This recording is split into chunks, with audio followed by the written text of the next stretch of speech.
अस्सलाम वालेकुम नाजरीन, आप देख रहे हैं K92 न्यूज़ और मैं हूं रोबीना नाज। चलते हैं इलाकाई खबरों की तरफ।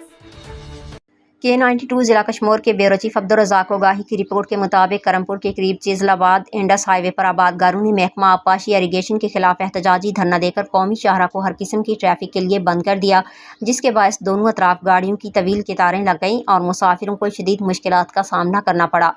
तफसीलात के मुताबिक करमपुर के करीब रोड करड़ू शाह के पांचों गेट बंद होने के बायस धान सारियाल की फसल को पानी न मिल सका, जिससे फसल तबाह होने लगी।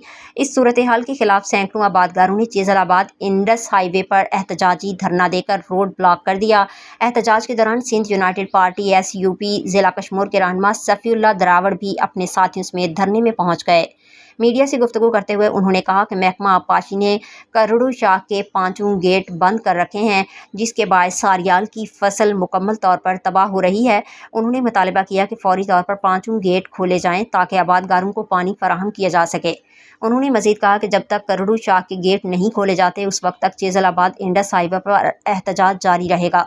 एहतजाज करने वाले आबादगारों ने आला हुकाम से फौरी नोटिस लेने और उनके जायज़ मतलाबात तस्लीम करने का मुतालबा करते हुए कहा कि पानी की अदम फराहमी के बायस उनकी फसलें सूख रही हैं, लिहाजा करड़ू शाख में फौरी तौर पर पानी छोड़ा जाए ताकि फसलों को मज़ीद नुकसान से बचाया जा सके।